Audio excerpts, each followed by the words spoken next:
मोहसिन नकवी के पीछे वो लोग हैं जिन्होंने मेरे नाम पर कांटा डाला है। ये मेरी हुकूमत गिराने के लिए भागा फिरता था। इमरान खान ने कल मुल्क भर में एहतजाज की कॉल दे दी। सुप्रीम कोर्ट जाने का ऐलान, पिटीशन तैयार कर ली गई। 45 इस्तीफों की वापसी, पीटीआई और स्पीकर की छुपन छुपाई। तहरीक इंसाफ के रहनुमाओं का गेट बंद होने पर पार्लियामेंट हाउस पर एहतजाज। स्पीकर से मुलाकात न होने पर मिनिस्टर कॉलोनी पर धरना। सिर्फ 2 रुकनी वफ्द की चीफ इलेक्शन कमिश्नर से मुलाकात। मजीद इस्तीफे मंजूर न करने की दरखास्त। इस्तीफों के मामले पर तहरीक इंसाफ और नून लीग आमने सामने। हामिद डोगर ने कहा, खास मकसद के लिए असेंबली में वापस आ रहे हैं। किस्तों में इस्तीफों की मंजूरी स्पीकर की बात की नफी है। ख्वाजा साद बोले, अगर वापस लेने थे तो इस्तीफे क्यों दिए थे? इलेक्शन करवाना बच्चों का खेल नहीं। तजर्बाकारों ने मुल्क अंधेरों में डबो दिया। 14 घंटों से ब्रेकडाउन, फॉल्ट का पता ही ना चल सका। हुकूमती नुमाइंदगान के उल्टे सीधे बयानात। वजीर तवानाई का चंद घंटे में बिजली बहाली का दावा गलत साबित। खुर्रम सगीर घंटे बाद मंजर आम पर आए और कहा, रात 10 बजे तक बिजली बहाल होगी। ये भी दावा किया कि कोई बड़ा फॉल्ट नहीं आया। वजीर आजम ने रिवायती कदम उठाते हुए कमेटी बना दी। ब्रेकडाउन के बायस मुल्क भर में निजाम जिंदगी मफलूज। अस्पतालों में ऑपरेशन रुक गए। मवासलाती निजाम में खलल। प्यारों से राबते कट गए। नादरा का सिस्टम बैठ गया। फैक्ट्रियों में प्रोडक्शन लाइन मुअत्तल। कई शहरों में पेट्रोल पंप्स बंद। ईंधन की फराहमी मुअत्तल। लंबी कतारें लग गईं। लाहौर ऑरेंज लाइन ट्रेन बंद। पानी की शदीद किल्लत। कराची को पानी सप्लाई करने वाली 72 इंच कुतर पाइपलाइन फट गई।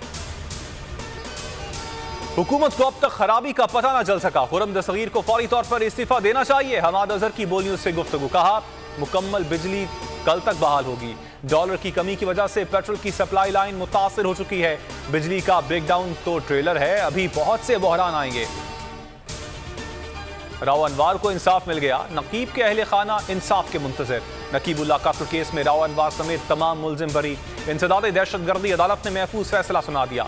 अदालत ने तमाम मुलजिमान के खिलाफ शवाहिद को नाकाफी करार दे दिया। मुकदमे में 51 गवाहों के बयानात कलमबंद किए गए। प्रोसिक्यूशन के 7 गवाह पुलिस को दिए बयानात से मुनहरिफ हो गए थे। और Suleman Shahbaz money laundering case में मतलूब नहीं। FIA के बाद नैब ने भी वजीर आजम के बेटे को क्लीन चिट दे दी। सुलेमान शहबाज ने दरखास्त जमानत वापस ले ली। एहतसाब अदालत ने दरखास्त जमानत वापस लेने पर निपटा दी। शहबाज शरीफ के दामाद हारून यूसुफ की 7 फरवरी तक जमानत में तौसी।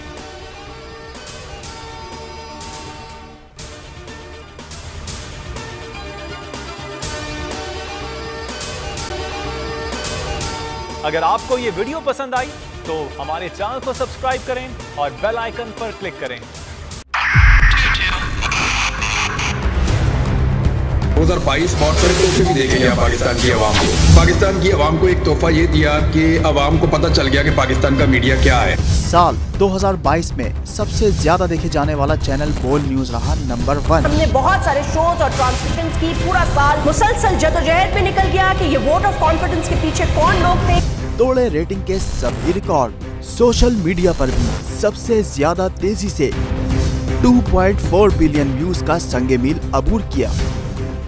एंकर्स को भी आवाम में सबसे ज्यादा मकबूलियत मिली और सोशल मीडिया पर भी बोल रहा सब पर सब्सक्राइब करें और बेल दबाएं ताकि कोई खबर रह न जाए।